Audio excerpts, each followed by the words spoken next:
Upah minimum Provinsi Jakarta tahun 2026 diputuskan naik sebesar 6,17%. Angka upah ini efektif berlaku 1 Januari 2026.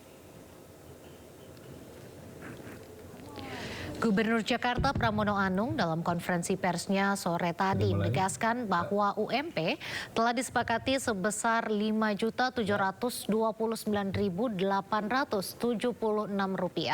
atau naik sebesar 6,17%. Kenaikan ini didasarkan pada PP nomor 49 tahun 2025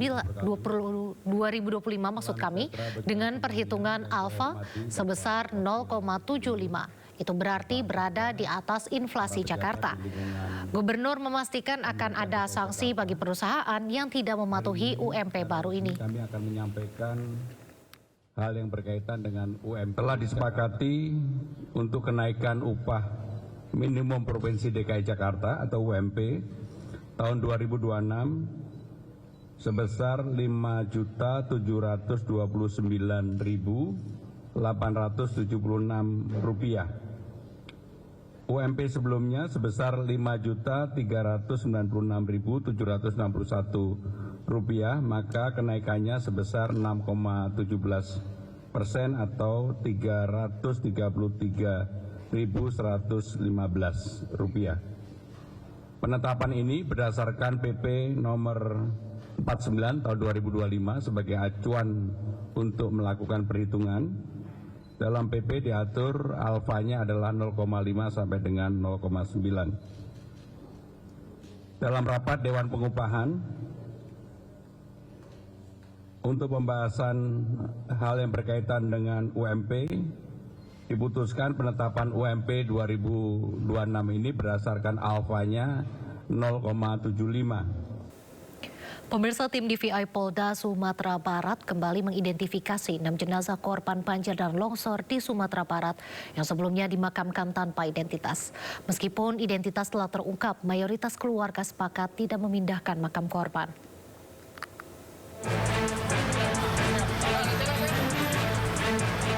Setelah melalui proses panjang, Polda Sumatera Barat secara resmi menyerahkan sertifikat identifikasi kepada 6 keluarga korban yang identitasnya kini telah terverifikasi secara ilmiah melalui uji DNA.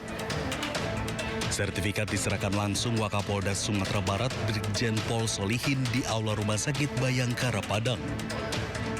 Meskipun identitas 6 korban telah terungkap, hanya 1 jenazah korban yang akan dipindahkan.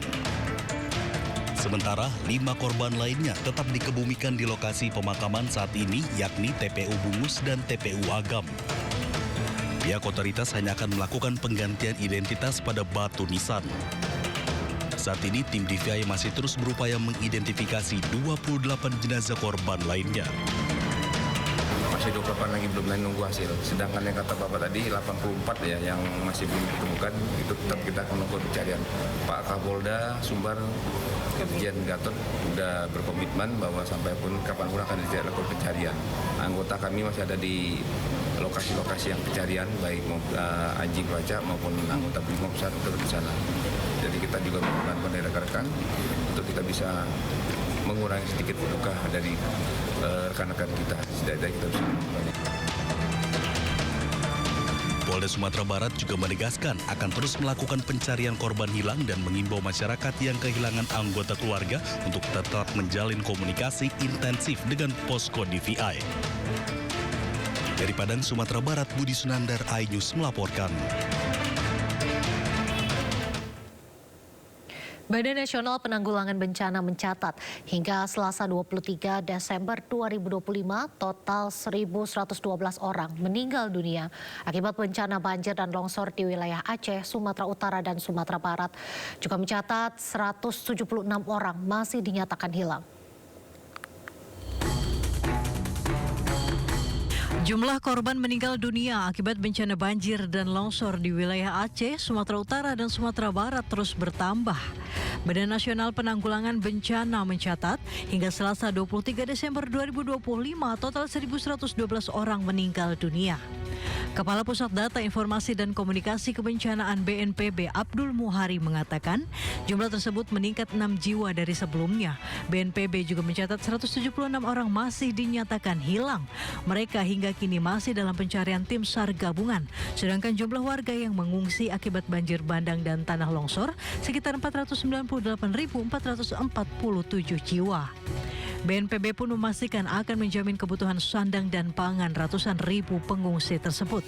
Saat ini pemerintah bersama BNPB dan semua pihak terus fokus pada penanganan pasca bencana, mencakup pencarian korban, distribusi bantuan logistik, pemulihan akses jalan dan komunikasi, serta pemulihan infrastruktur dasar seperti listrik dan BBM di wilayah terdampak. Kita dukung kebutuhan makanan dan non-permakanannya, sehingga benar-benar saudara-saudara kita yang saat ini masih berada pada titik-titik pengungsian maupun yang sudah kembali ke rumah atau sementara tinggal di rumah kerabat saudara, ini masih terus kita dukung kebutuhan makanan dan sandangnya. Dalam konferensi pers juga ditunjukkan peta kondisi ruas terdampak bencana alam Provinsi Aceh, di mana ruas berwarna hitam sudah dapat ditempuh dan ruas kuning masih dalam tahap perbaikan. Abdul Muhari menjelaskan, Kementerian PU menargetkan hampir semua titik jalan dan jembatan yang menghubungkan Biroen dan Bener Meriah akan selesai tidak lebih dari akhir Desember 2025.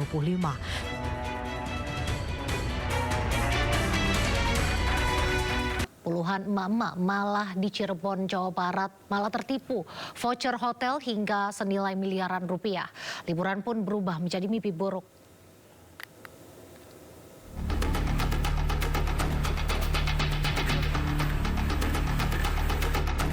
Tergiur harga hotel bintang 5 dengan harga setara indekos harian, puluhan emak-emak di Cirebon, Jawa Barat diduga jadi korban penipuan berkedok voucher hotel murah. Mereka berbondong-bondong mendatangi Polres Cirebon Kota mempertanyakan perkembangan laporannya terkait dugaan penipuan berkedok penjualan voucher promo menginap di hotel ternama yang diduga fiktif.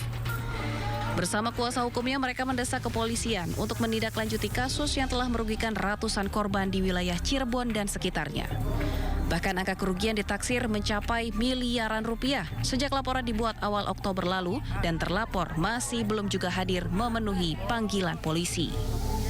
Sejumlah korban pun sempat mengkonfirmasi langsung ke pihak hotel dan tak ada satupun pihak hotel yang membenarkan adanya voucher promo tersebut. Kasus ini menjadi peringatan bagi masyarakat agar lebih waspada terhadap penawaran harga hotel murah, apalagi di saat musim liburan Natal dan Tahun Baru. Dari Cirebon, Jawa Barat, Mahardika, iNews melaporkan. Kepadatan masa libur Nataru makin terasa di stasiun Yogyakarta pada Rabu siang jelang perayaan Natal. Tercatat puluhan ribuan penumpang datang dan juga tiba ke stasiun ini untuk menghabiskan waktu libur Natal dan Tahun Baru. PT KAI Daob 6 Yogyakarta mencatat pada hari ke-7 angkutan Nataru melayani sebanyak 66.621 penumpang. Jumlah ini terbagi dari 30.983 penumpang berangkat dan 35.638 penumpang tiba. Di Stasiun Besar Yogyakarta sebanyak 13.983 penumpang berangkat dari berbagai daerah di Pulau Jawa. Sementara itu sebanyak 15.588 penumpang turun di Stasiun Besar Yogyakarta menuju sejumlah kota besar di Pulau Jawa. Diprediksi puncak arus penumpang di momen Nataru ini akan terjadi pada hari Minggu 28 Desember esok. KAI Daob 6 di Jakarta memprediksi untuk puncak dari Nataru 2025-2026 akan terjadi pada hari Minggu 28 Desember, di mana rata-rata okupasi kereta sudah di atas 100%. Untuk ketersediaan tiket per hari ini masih tersedia sebanyak 89.000 tiket atau masih terisi 73% dari kapasitas total yang kita sediakan ada 383.000 tiket. Jadi kami mengimbau kepada masyarakat untuk segera merencanakan perjalanan liburan akhir tahun agar tidak kehabisan tiket. Wisatawan di kawasan Malioboro, Yogyakarta terus mengalami peningkatan di masa libur panjang Natal dan juga Tahun Baru.